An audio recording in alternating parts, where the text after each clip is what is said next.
Sometimes we're interested in finding out if there is a relationship between two variables. For that, we use the correlation coefficient. This is called measures of association, and there are several, but we will use correlation. So two variables may have a statistical relationship with one another. We would know that they're related if they move together, either up or down. When two variables appear to be related, you might suspect a cause and effect relationship. That is not necessarily the cause, but if it has a high correlation, closer to -1 or closer to 1, then we might want to learn more about that relationship. Correlation is the measure of the linear relationship between two variables. This is very important, is the linear relationship. We're trying to find out if there is a linear relationship, not if there is a relationship, because there are some relationships that are not linear. The correlation is measured by the correlation coefficient, which is also called the Pearson coefficient. And it can be scaled from -1 to 1.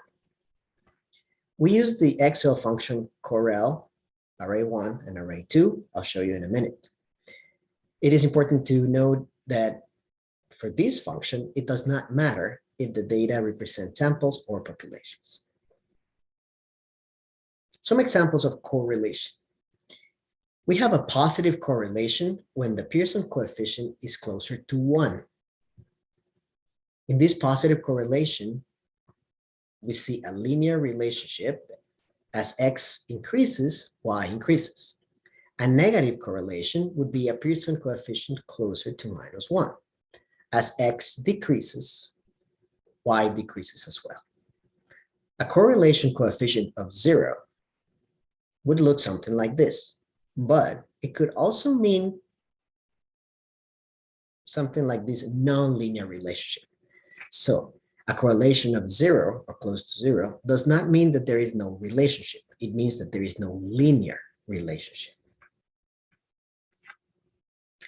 We're going to use the Excel correlation tool to compute the correlation coefficient.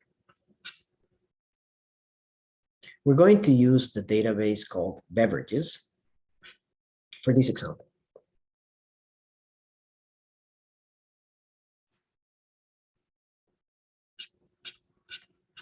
So we have beverages sale, temperature, and sales.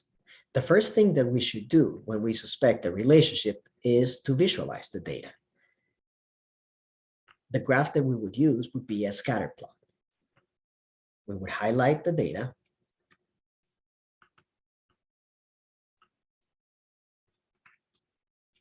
Go to Insert, Chart, and select the scatter plot.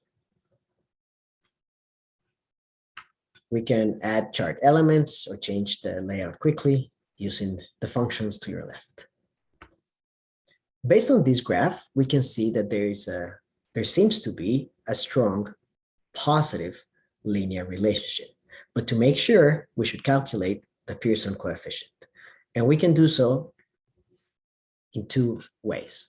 One is using the correlation function in Excel, which would be correl, array1 and array2.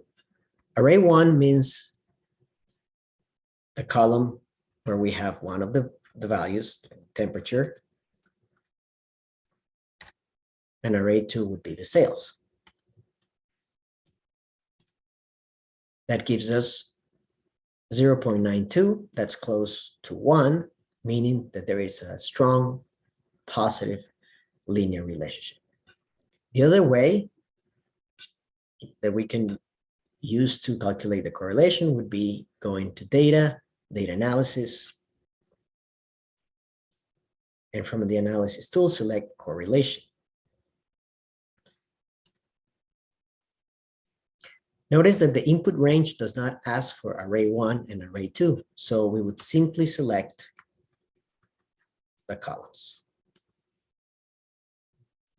Make sure that we click on labels on first row, and I'm going to put the output range here.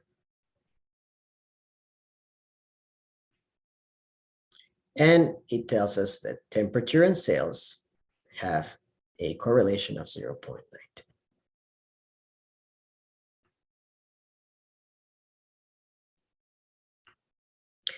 Now we have to be aware of hidden variables. That is, when there is a third variable affecting the relationship. Something else before I forget. The correlation is highly affected by outliers. So something else that we should do is to examine the data to make sure that we identify any possible outliers and decide whether, depending on our research question, we should keep them or remove them. We usually do not remove them. So going back to hidden variables, in this case, we seem to have a strong negative correlation between ice cream unit sales and snow shovel unit sales. But we know that the sales of ice cream should have no effect on snow shovels.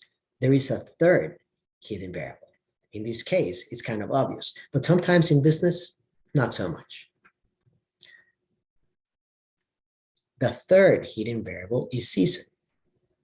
During the summer, we see higher sales of ice cream than in the winter. And in the winter, we have higher sales of snow shovels.